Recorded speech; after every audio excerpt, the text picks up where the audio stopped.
Bonjour à toutes et à tous, mon nom est Nicolas Cunet, je suis ergothérapeute et professeur à la HESSO.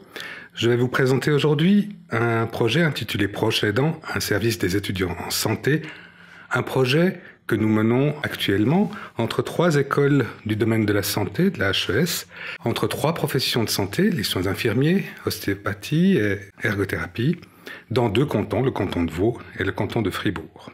Dans le cadre de cette présentation, je vais vous présenter brièvement le contexte, les objectifs du projet et puis la planification du projet et la méthode employée.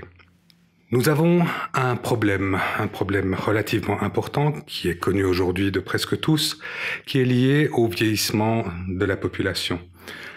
Il n'est plus politiquement correct aujourd'hui de parler de vieillissement de la population parce que, en règle générale, on essaie de présenter les choses positivement et de ne plus présenter le vieillissement comme un problème. Et pourtant, comme représentant du baby-boom, puisque je suis né en 1964, je peux vous dire qu'effectivement, vu notre nombre, ma génération va effectivement poser un problème pour les générations futures. Et ce problème est d'autant plus important que le nombre de personnes âgées va être très important dans le futur, mais que parallèlement, le nombre de proches aidants, lui, va diminuer. Autrement dit, on va se retrouver avec beaucoup moins de proches aidants par personne très âgée. On a ici un graphique qui nous montre que ce rapport entre les proches aidants et les personnes âgées va être réduit d'un facteur de 3 dans les 20 à 30 prochaines années. Comme nous travaillons dans le domaine de la santé, on pourrait penser que les professionnels de santé pourraient répondre à ce manque de proches aidants, mais ce ne sera pas le cas. On a une pénurie de professionnels de santé très importante qui est prévue. 40 000 professionnels de santé supplémentaires devraient être intégrés au marché d'ici 2025, mais l'activité de formation ne couvrira que la moitié de ces besoins. Donc on ne peut pas compter sur les professionnels de santé pour soulager les proches aidants dans le futur.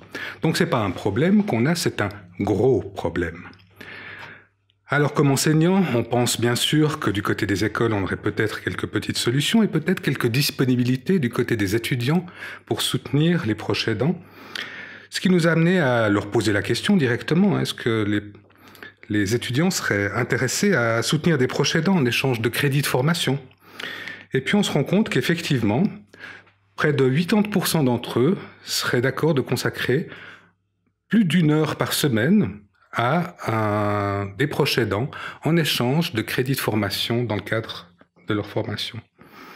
Plus même, si on leur propose une rétribution, ces chiffres augmentent encore, et ce ne sont plus 80%, mais une personne sur 2 qui serait d'accord de consacrer plus de 3 heures par semaine à des proches aidants.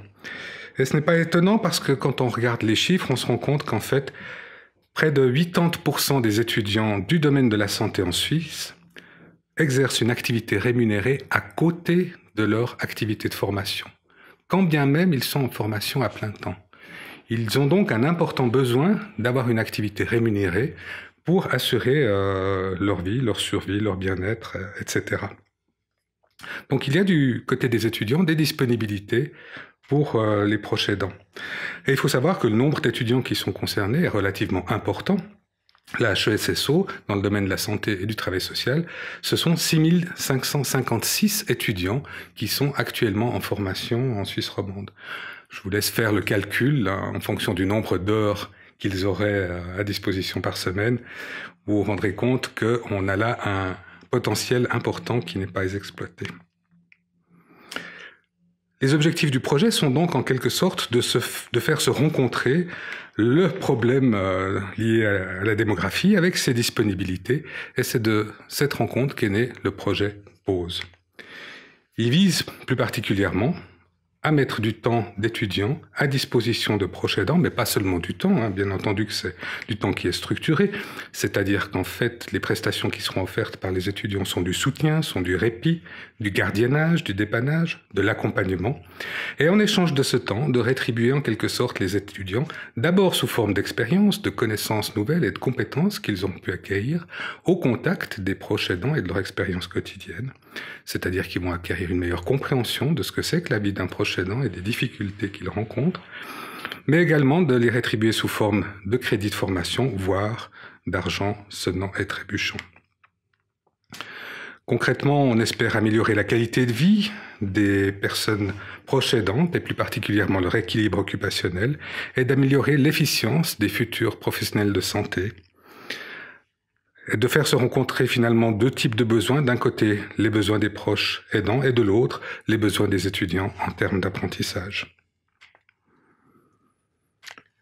Pour ce faire, nous allons mettre en œuvre un projet en 3 étapes séquentielles.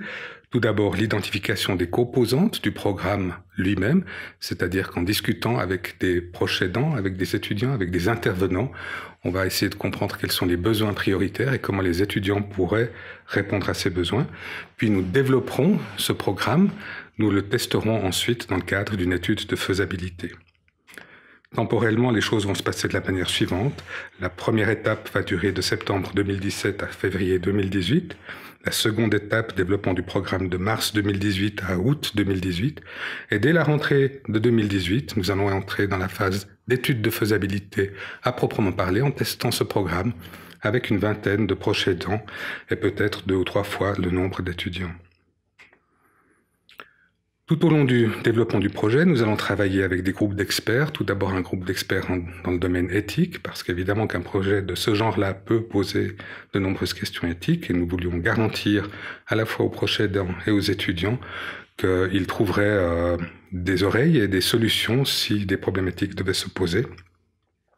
Et puis un groupe d'experts qui sera constitué d'étudiants, de proches aidants, d'intervenants et de représentants d'associations pour nous suivre tout au long de l'élaboration et du test de ce projet. On pourrait dire en quelque sorte que le projet PAUSE répond à un besoin d'aide avec un besoin de formation, ce qui est finalement peut-être une très bonne définition d'un projet gagnant-gagnant, quand on répond à un besoin en répondant à un autre besoin. Raison pour laquelle on souhaite vraiment succès à ce projet-là et on vous remercie de votre attention et je tiens aussi à remercier particulièrement tous les partenaires du projet, associations, écoles, enseignants, étudiants et proches aidants. Merci de votre attention.